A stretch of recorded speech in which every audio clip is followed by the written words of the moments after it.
ഹിബോൺ ചാക്കോ എഴുതിയ അമർ എന്ന കഥ. Amar written by Hibon Chacko, copyright protected. Amar action drama part 12. അവസാന ഭാഗം. പ്രവീൺ ഇങ്ങനെ നിർത്തിയപ്പോഴേക്കും മന്ദഹാസത്തോടെ എന്തോ പറയുവാൻ തുനിഞ്ഞുപോയി അമർ.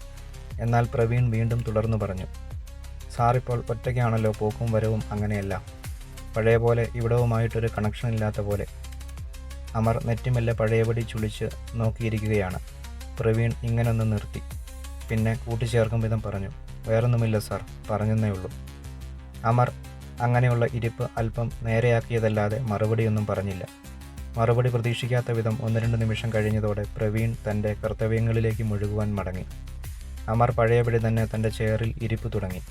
സ്റ്റേഷനിലെ ആർക്കുമോ അമറിനോ പരസ്പരം ഒന്നും സംസാരിക്കേണ്ടതായി വന്നില്ല. പിന്നീടുള്ള സമയങ്ങളിൽ കുറച്ച് സമയം പിന്നിട്ടപ്പോൾ എണീറ്റ് മടക്കി കൈമുട്ടുകൾക്ക് മുകളിൽ വെച്ചിരിക്കുന്ന കറുത്ത ഷർട്ട് മെല്ലെ കുടഞ്ഞ് ഇരുവശവുമൊന്ന് പെട്ടെന്ന് നോക്കി അമർ സ്റ്റേഷനിൽ നിന്നുമിറങ്ങി. മെല്ലെ പതിവുള്ള ഹോട്ടലിലേക്ക് ചെന്നു. എന്നാൽ പൊതിച്ചോറിന് ഇത്തവണ ആംഗ്യം മാത്രമാണ് ഉടമ ക്യാഷറിൻ്റെ ചെയറിലിരുന്ന് കിച്ചണിലേക്ക് കാണിച്ചത്. ശേഷം അനക്കം കൂടാതെ എന്തോ തിരക്കിട്ട കണക്കുകൂട്ടലിലായിരുന്ന ആ ഉടമയും അമറിനെ പതിവിന് വിപരീതമായി തോന്നിച്ചു അവിടവും. ആ അന്തരീക്ഷം നിലനിർത്തി തന്നെ അവൻ എത്തിയ ഒരു വലിപ്പമുള്ള പൊതിക്ക് അതിനാനുപാതികമായുള്ള പണം നൽകിയ ശേഷം അതുമായി പുറത്തേക്കിറങ്ങി നടന്ന് സ്റ്റേഷൻ ഒന്ന് ശ്രദ്ധിച്ച ശേഷം ബൊലേറോയിൽ കയറി. പൊതി അപ്പുറത്തെ സീറ്റിലേക്ക് വെച്ച ശേഷം സ്റ്റാർട്ട് ചെയ്ത് വാഹനം തിരിച്ച് മെല്ലെ അവൻ യാത്ര തുടങ്ങി. വഴിയിലെ തിരക്കും മറ്റുമൊന്നും ശ്രദ്ധിക്കാതെ അവൻ ഡ്രൈവ് ചെയ്ത് തൻ്റെ ക്വാർട്ടേഴ്സിലെത്തി വാഹനം നിർത്തി. പൊതിയുമെടുത്ത് ഇറങ്ങിയ അമർ പരിസരം ശ്രദ്ധിക്കാതെ പുതുതായി ചെയ്ത പൂട്ടെന്ന വിധം പോക്കറ്റിൽ നിന്നും താക്കോലെടുത്ത് തുറന്ന് അകത്തേക്ക് കയറിയ ശേഷം വാതിൽ അകത്തു നിന്നും അടച്ചു. ലൈറ്റ് ഇടാൻ തുനിയവേ എന്തോ തോന്നി അവൻ ആ ശ്രമം ഉപേക്ഷിച്ചു. മുറിയുടെ വലതുഭാഗത്തായി ഒരു ചെറിയ പഴയ മോഡൽ വെന്റിലേഷന് സമാനമായ ഒന്നുണ്ടായിരുന്നു. പുറത്തായി അല്പം മാറി അതിന് സമാന്തരമായി ഒരു റോഡും. പുറത്തു നിന്നുമുള്ള വെളിച്ചം മുറിയിലെ ഇരുട്ടിൻ്റെ ആധികാരികത തടഞ്ഞിരുന്നു. അവൻ്റെ മുറിയിൽ നിന്നും മുന്നോട്ട് നോക്കുമ്പോഴുള്ള ഭിത്തിയുടെ 2 വശങ്ങളിൽ അറ്റത്തും ഓരോ വാതിലുകളുണ്ടായിരുന്നു. ഇടതുഭാഗത്തേത് അടുക്കളയായിരുന്നു. എന്നാൽ അവനത് 1-2 തവണ തുറന്നതല്ലാതെ ഉപയോഗിച്ചിരുന്നില്ല. വലതുഭാഗത്തേത് ബാത്റൂമിലേക്കും പിന്നൊരു സമാനമായി പഴക്കം ചെന്ന ചെറിയ മുറിയിലേക്കുമായിരുന്നു.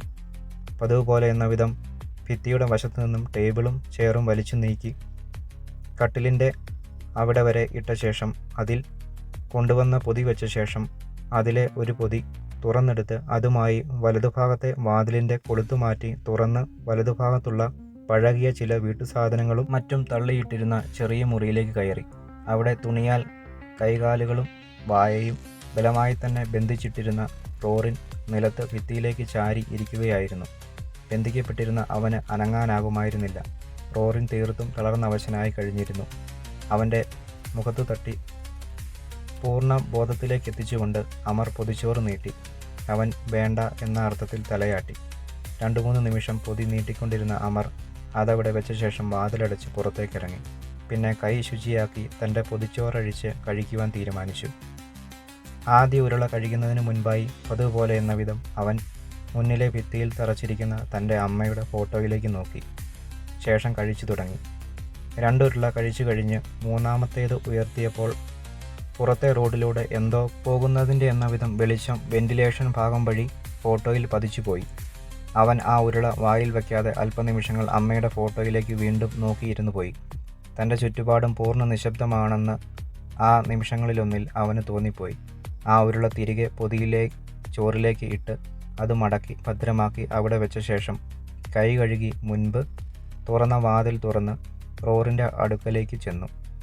കെട്ടുകളെല്ലാം അഴിച്ച് അവനെ പൂർണ്ണ സ്വതന്ത്രനാക്കിയ ശേഷം അമർ അവനെ താങ്ങിപ്പിടിച്ച് നിലത്തെ പൊതിച്ചോറുമെടുത്ത് നടന്ന് പുറത്തേക്കിറങ്ങി ബൊലേറോ തുറന്ന് അതിൻ്റെ പാസഞ്ചർ സൈഡിലെ മുന്നിലെ സീറ്റിലിരുത്തി.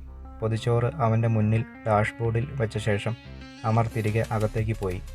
തന്നെ സംബന്ധിച്ച് വിജനമായ ആ ചുറ്റുപാട് വെറുതെ നോക്കിയിരിക്കുവാനേ റോറിന് ആ നിമിഷം കഴിയുമായിരുന്നുള്ളൂ. അപ്പോഴേക്കും റോറിൻ്റെ സ്കൂൾ ബാഗുമായി അമർ ക്വാർട്ടേഴ്സിൽ നിന്നും ഇറങ്ങി വാതിലടച്ച് പൂട്ടാതെ വന്ന് വാഹനത്തിൽ കയറി സ്റ്റാർട്ട് ചെയ്ത് തിരിച്ച് യാത്ര തുടർന്നു. യാദൃശ്ചികമെന്നതുപോലെ റോയ്സിൻ്റെ വില്ലയുടെ മെയിൻ ഗേറ്റ് തുറന്നു കിടക്കുകയായിരുന്നു. പാതിയോളം ഇരുട്ട് വിഴുങ്ങിയിരിക്കുന്ന ആ വില്ലയിലേക്ക് വാഹനം ഓടിച്ചു കയറ്റി മുറ്റത്ത് വാതിൽക്കലേക്ക് ചെന്ന് നിർത്തി അമർ. തൻ്റെ സീറ്റിൽ നിന്നും ഇറങ്ങിയ അവൻ മുന്നിലൂടെ ചെന്ന് പിന്നിലെ സീറ്റിൽ നിന്നും സ്കൂൾ ബാഗ് എടുത്ത ശേഷം മുന്നിൽ നിന്നും റോറിനെ പിടിച്ചിറക്കി. ഒപ്പം പൊതിച്ചോറ് അവനെ ഏൽപ്പിച്ച ശേഷം മെല്ലെ പറഞ്ഞു, എനിക്ക് വേണ്ടി ഒരു കാര്യം ചെയ്യണം. ഇത് അമ്മയുടെ കയ്യിൽ കൊടുത്തിട്ട് പറയണം, മോൻ ഇതിപ്പോൾ കഴിച്ചില്ല എന്ന്.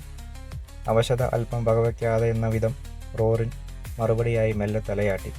നിശബ്ദതയ്ക്ക് പ്രാധാന്യമുണ്ടായിരുന്ന ആ മെയിൻ ഡോറിനടുത്തെത്തി അവിടെ പൊതിച്ചോറുമായി റോറിനെ സ്കൂൾ ബാഗ് അവനടുത്തായും സ്ഥാപിച്ച ശേഷം കോളിംഗ് ബെൽ മുഴക്കി അമർ ഒരു തവണ. ശേഷം ഉടനെ തിരികെ തൻ്റെ വാഹനത്തിൽ കയറി വശങ്ങളിലായി പാർക്ക് ചെയ്തിട്ടിരുന്ന ചില ഔദ്യോഗിക വാഹനങ്ങളെ വകവയ്ക്കാതെ പുറത്തേക്ക് വാഹനം പായിച്ചു.